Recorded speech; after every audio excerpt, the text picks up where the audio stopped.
تبوک تبوک airport سے نکلا تو باہر مجھ سے پہلے ادھر گیا کیپٹن آغا مجھے اپنی گاڑی پہ لینے آیا۔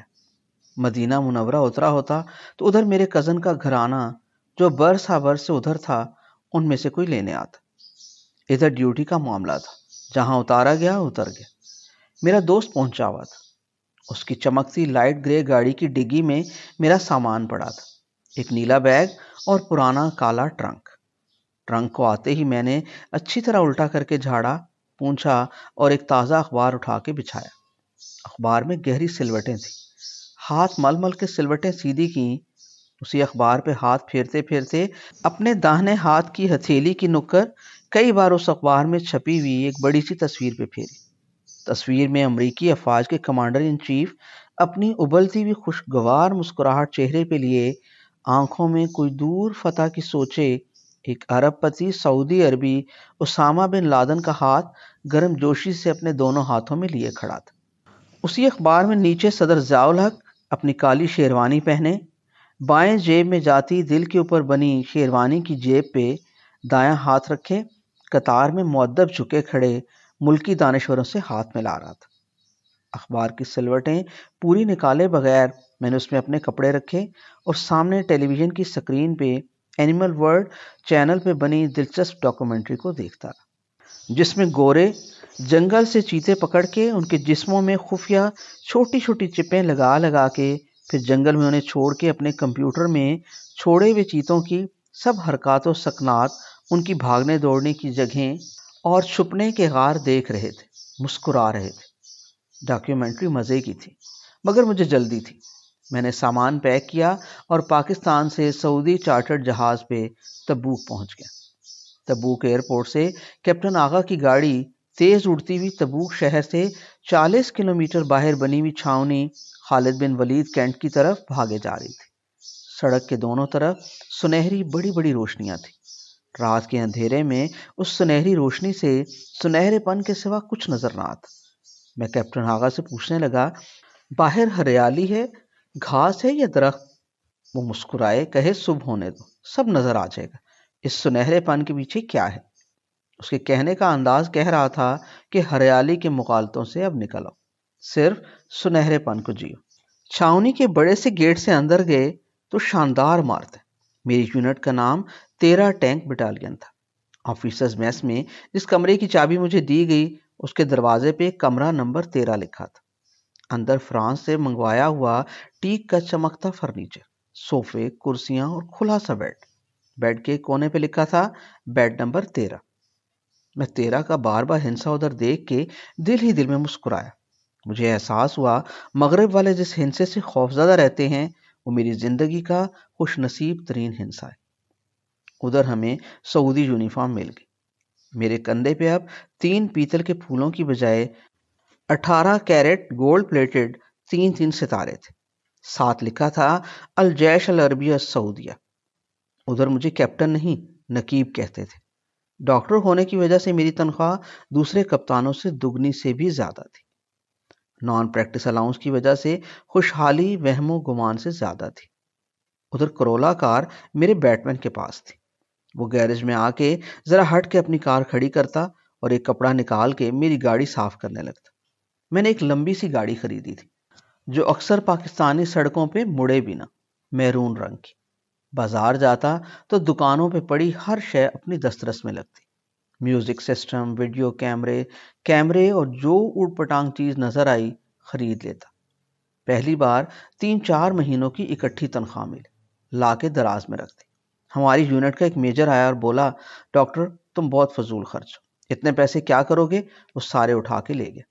بولا، یہ حفاظت سے میرے پاس تمہاری امانت، ہر مہینے 5,000 ریال دے دیا کروں گا۔ وہ کوئی 50,000 ریال تھے۔ اگلے مہینے وہ چند دن چھٹی پہ پاکستان گیا اور اسلام آباد کے سیکٹر F7 میں 10 پلاٹ ایک کنال کے خرید کے آ گیا۔ مجھے 5,000 بعد میں دیتا رہا۔ میں اس سے کیمرے اور خوشبوئیں خریدتا رہا۔ دنیا ایک دم سے اس قدر سہل، آرام دہ اور پرتعیش ہو گئی، مگر دل خالی، اداس، بے چین۔ اس وقت میں سوچنے لگا، سکون کا ان آسائشوں سے تعلق نہیں، یہ کچھ اور چیز ہے۔ کچھ کتابیں ساتھ لے گیا تھا، کچھ اپنی ڈاکٹری کی، باقی لٹریچر، تاریخ۔ گیرزن لائف تو ایسی ہی تھی، سوائے اس کے کہ آفیسرز میس میں دنیا کا ہر کھانا اور کوئی میس بل بھی نہیں۔ رات کو آفیسرز برج کھیلنے بیٹھ جاتے، ٹی وی پہ فلمیں دیکھتے، جم میں ورزش کرتے، دوڑ لگاتے۔ میں نے ادھر ویٹ لفٹنگ شروع کر دی، شام کو بیس بال اور باسکٹ بال کھیلتا، رات کو اپنی منگیتر کو لمبے لمبے خط لکھتا، مفتی جی کو خطوں میں سب احوال لکھ بھیجتا۔ ہر ویکنڈ پہ مدینہ بھاگ جاتا، 180 کلومیٹر فی گھنٹہ کی رفتار سے گاڑی چوڑی سڑک پہ صحراؤں بیچ جہاز کی طرح جاتی، راستے سارے دیکھ لیے۔ کبھی خیبر کی طرف جا کے پرانے کھنڈروں میں کھجوروں کے نخلستانوں میں گھومتا، کبھی بدر کے مقام پہ بیٹھ کے آنسوؤں سے بات کرتا، دل کی دھڑکن کو کان بنا کے ادھر کی سرگوشیاں سنتا۔ مدینے جاتے ہوئے شروع میں مدینہ سے 10 کلومیٹر پہلے ٹیپ ریکارڈر آف کر دیتا، پھر 20 کلومیٹر پہلے ہولے ہولے مدینہ کی طرف تبوک سے نکلتا تو دل میں گونجتا درود پاک کانوں کو کچھ اور نہ سننے دیتا۔ مدینہ روڈ پہ چڑھتے ہی میوزک آف کر دیتا، دل دھم دھم بجتا، آنکھوں سے آنسو بہہ بہہ کے باتیں کرنے لگتے، سرگوشیاں بھی چلتی رہتی، نوکری بھی۔ تھوڑے تھوڑے دنوں بعد گیرزن سے ٹینک بڑے بڑے ٹرکوں پہ لوڈ کر کے صحرا میں چلے جاتے۔ گیرزن سے باہر سب صحرا ہی صحرا، سنہری سنہری ریت، پتھریلے پہاڑ، موسم خوشگوار تھا، وہاں بارشیں بھی ہوتی، ہریالی بھی نظر آتی ادھر۔ تبوک شہر کی بڑی سڑک وہاں کا بڑا شاپنگ سینٹر تھا، اس کے کونے پہ مسجد رسول صلی اللہ علیہ وآلہ وسلم تھی، جہاں آقا صلی اللہ علیہ وآلہ وسلم نے تبوک آ کے پڑاؤ کیا تھا۔ وہیں پاس وہ چشمہ جاری تھا جس میں آقا صلی اللہ علیہ وآلہ وسلم نے کمان میں تیر پرو کے مارا تھا، اور خشک ہوئے چشمے کا حلق میٹھے پانی کے گداز مہکتے پھوار سے اچھل پڑا تھا۔ آج تک وہ چشمہ جاری۔ جمعہ کی نماز اکثر ہم مسجد رسول صلی اللہ علیہ وآلہ وسلم میں پڑھنے جاتے۔ مدینہ منورہ کوئی 800 کلومیٹر دور تھا، اس سے 500 کلومیٹر آگے مکہ مکرمہ۔ چھٹیاں ادھر بہت ملتی، ہر عید الفطر اور عید الاضحیٰ پہ 12 دن چھٹی ہوتی۔ ویکنڈ جمعے کا ہوتا، پہلی چھٹی پہ ہی میں جہاز پہ بیٹھ کے جدہ پہنچا اور سیدھا مکہ مکرمہ۔ مجھ میں ابھی گھنٹوں گاڑی چلا کے ادھر جانے کا صبر نہ تھا۔ خانہ کعبہ کی عمارت جوں جوں قریب آتی جاتی، دل کی دھڑکن دھڑ دھڑ کرتی سینے سے باہر اچھلتی جاتی۔ بڑے دروازے پہ جوتے اتارتے ہوئے، تسمے کھولتے ہوئے میری نگاہ سامنے پڑی، سامنے خانہ کعبہ، خدا کا کالا گھر۔ مجھ سے جوتوں سے ہاتھ ہٹایا نہ گیا، میں جوتوں کے ڈھیر پہ سجدے میں گر گیا۔ اللہ جی میں آ گیا، اللہ جی تیرا شکر، تو نے بلا لیا۔ کعبے کے صحن میں دیوانوں کی طرح گھومتا پھرتا، حج کے علاوہ عام دنوں میں ایسا رش بھی نہ ہوتا۔ جی بھر کے حجر اسود کو چومتا، روتا، آنسوؤں سے اس کو بھگو دیتا، ادھر سر سے پاؤں تک نچڑ جاتا، حتیم میں جا کے بیٹھ جاتا، اوپر میزاب رحمت پہ نگاہ کرتا، آسمان تکتا، کب بادل آئیں برسیں اور میزاب رحمت سے نور کی برسات برسے۔ ایک دن خانہ کعبہ کے باہر فٹ پاتھ پہ سجی خوانچہ دکانوں سے کچھ خوشبو کی شیشیاں خرید رہا تھا کہ اوپر بادل گرجا، کالا سیاہ بادل۔ میں نے سامان ادھر پھینکا اور بادل کے ساتھ دوڑ لگا دی۔ دروازے پہ جوتے پھینک میں گولی کی طرح بھاگتا خانہ کعبہ کے سامنے۔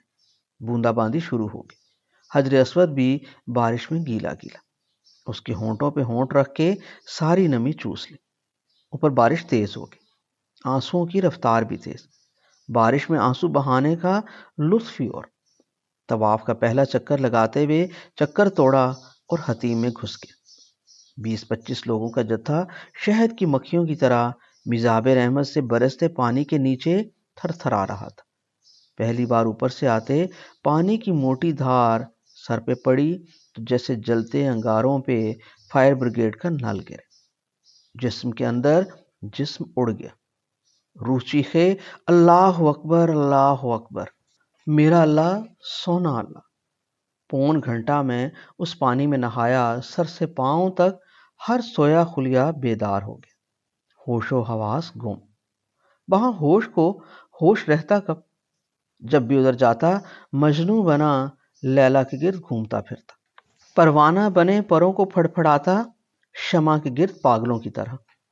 کبھی خدا کے گھر کی دہلیز کے نیچے ایڑیاں اٹھا کے کھڑا ہو جاتا، دہلیز پکڑ کے کھڑا رہتا، دل کی ساری باتیں کہتے ہوئے کہتا، اللہ تو وہ ہے جس سے کوئی بات کیا کوئی خیال بھی چھپا نہیں ہوتا، بس دیکھ میں میلا گندا بندہ ہوں، پر ہوں کس کا؟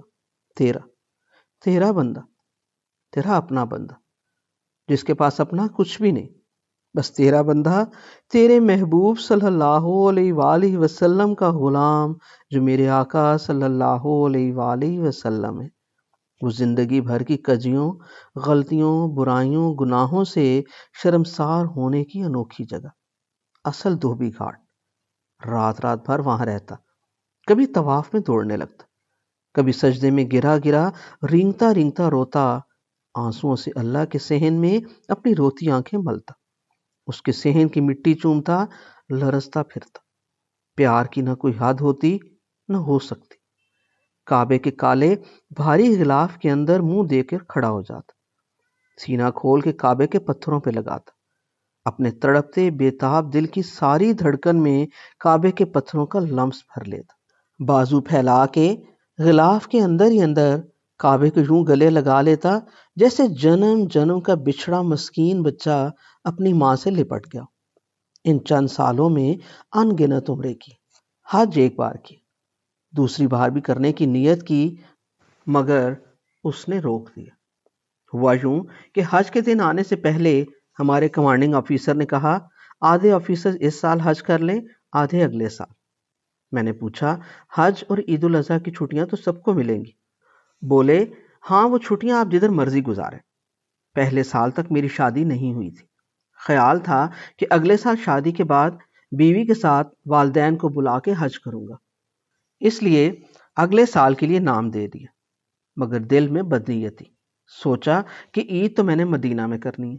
مدینہ منورہ میں میرے رشتہ دار پچھلے 30 سال سے مقیم تھے، انہوں نے کہا تم آ جانا، مل کے حج پہ بھی چلے جائیں گے، یہ کون سی بڑی بات، بس 9 ذی الحجہ کو میدان عرفات میں ہونا حج کا لازمی حصہ ہے، ایک دن پہلے پہنچ جاؤ۔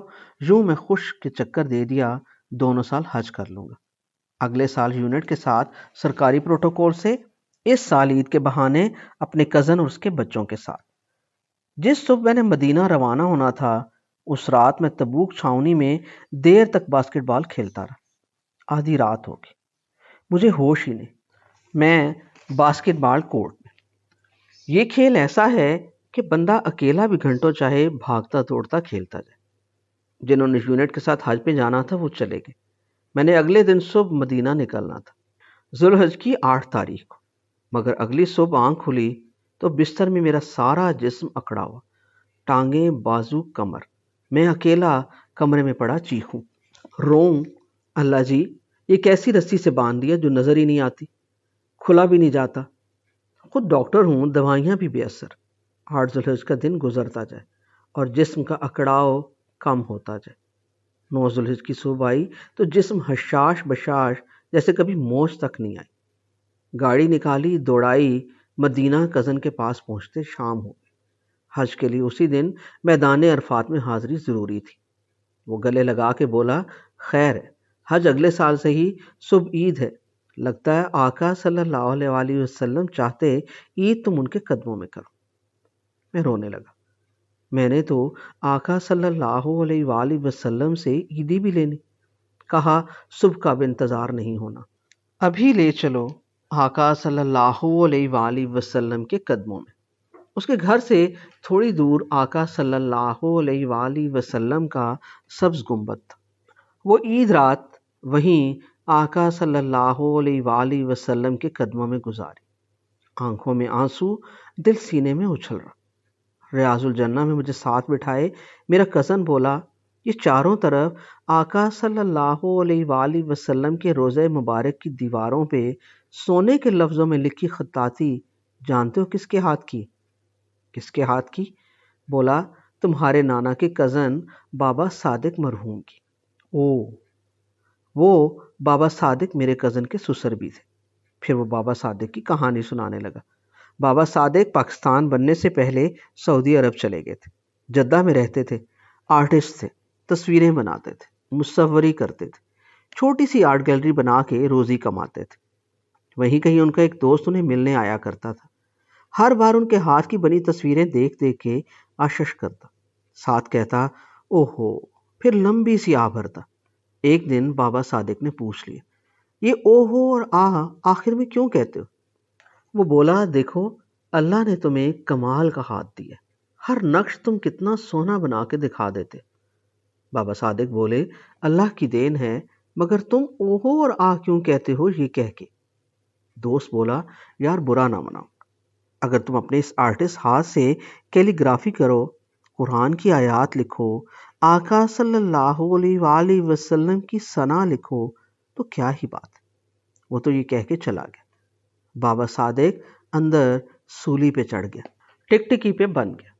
وہ خود کو خود ہی اس پہ باندھے اندر سے کوڑے مارنے لگا۔ ساری تصویریں جو زندگی بھر بنائی تھیں انہیں اکٹھا کر کے اگلے دن ایک ڈھیر لگا لیا۔ اسی دوران وہ دوست بھی آ گیا۔ بولا، یہ کیا کر رہے ہو؟ بابا صادق بولے، سب بنائی ہوئی اپنی تصویریں جلانے لگا۔ وہ ہاتھ سے تصویروں کے ڈھیر کو صحن میں رکھ کے اس پر مٹی کا تیل چھڑکتے ہوئے بولے۔ اس کا دوست حواس باختہ آنکھیں حیرت اور پریشانی سے پھیلا کے بولا، یار نہ، مجھے دے دو، بیچ دو، کسی کو تحفہ دے دو، جلاؤ نہ، خبردار۔ ہاتھ پھیلا کے وہ بابا صادق کے آگے تن کے کھڑا ہو گیا۔ بابا صادق کہے، ہٹ، یہ فیصلے کی گھڑی ہے، مجھے کمزور نہ کرو۔ دوست نے بہت سمجھایا، بابا صادق اپنے ارادے سے باز نہ آیا۔ زندگی بھر کی بنائی ہوئی مصوری کی اپنی آرٹ گیلری پہ چھڑکے ہوئے مٹی کے تیل پہ جلا کے تیلی پھینک دی۔ وہی دوست جو ہمیشہ ان کی مصوری کی تعریف کر کے اوہو اور کیا کرتا تھا، سر پکڑ کے رونے لگا۔ بابا صادق کیلی گرافی میں جت گیا۔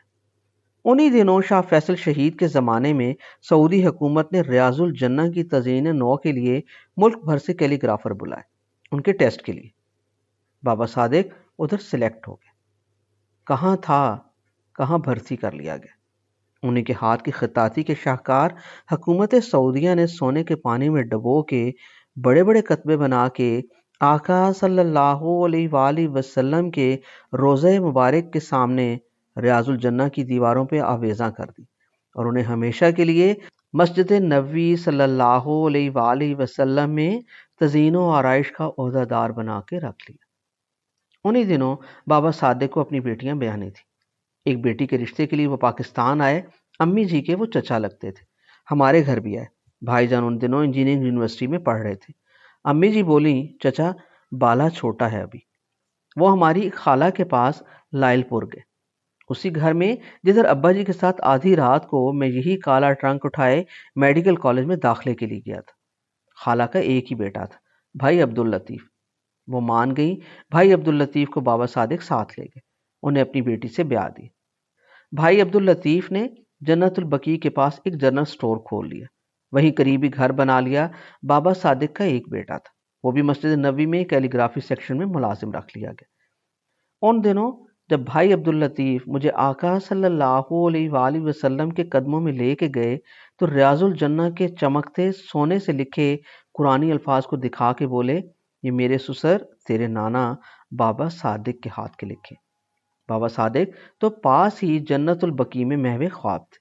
میں سلگتی، روتی، ابلتی، شکر گزار آنکھوں کو آقا صلی اللہ علیہ وآلہ وسلم کی دہلیز پہ بچھا کے منگتا بن کے بیٹھ گئے۔ آقا، میرے نانا سے تو اپنے دل پہ اترے کلام پاک کو سونے میں ڈھلوا کے ادھر سجوا لیا، ریاض الجنہ میں، جو پوری دنیا میں جنت کا وہ گوشہ ہے جس سے روئی کی طرح کبھی نہیں اڑنا، اس جگہ کو کبھی موت نہیں آنی۔ اتنی مقدس جگہ یہ ہے آقا تیری، تیرے گھر کی، تیرے ہاتھ کی بنی مسجد کی، ادھر نانا کے لکھے کو سونے میں پرو کے سجوا لیا۔ میرے ہاتھ میں جو قلم ہے اس سے بھی مجھے اپنی سیرت لکھنے کی اجازت دے دے، وہ بھی ایسی ہی سونے کے لفظوں میں ڈھلی ہوئی۔ آقا صلی اللہ علیہ وآلہ وسلم، وہ عید رات تھی، شاید وہ قبولیت کا لمحہ تھا۔ برسوں بعد آقا صلی اللہ علیہ وآلہ وسلم کے قدموں پہ بیٹھ کے مسجد نبوی میں اعتکاف کے دوران میں نے آقا صلی اللہ علیہ وآلہ وسلم سیرت پاک لکھنی شروع کی تھی، جو چھپ کے جب مصر کی جامع الازہر میں پہنچی تو مصر کی ایک مدبر سکالر لڑکی صفیہ صلاح نے نہ صرف اس پہ ایم فل کیا بلکہ اس کا عربی میں ترجمہ بھی کر دی، جو میرے آقا صلی اللہ علیہ وآلہ وسلم کی اپنی زبان ہے، قرآن کی زبان ہے۔ الازہر یونیورسٹی کے چیئرمین ڈاکٹر ابراہیم محمد ابراہیم نے اسی کتاب آقا صلی اللہ علیہ وآلہ وسلم کے بارے میں لکھا کہ یہ 1400 سال میں سیرت پاک پہ لکھی کسی بھی زبان، کسی بھی ملک کی سب سے بہترین کتاب۔ آقا، مجھے کیا پتا تھا آپ نانا کے سونے لکھے، سونے میں ڈھلے قرآن لہن کے صدقے ان کے دور کے نواسے کو بھی اتنا نواز دیتے ہیں۔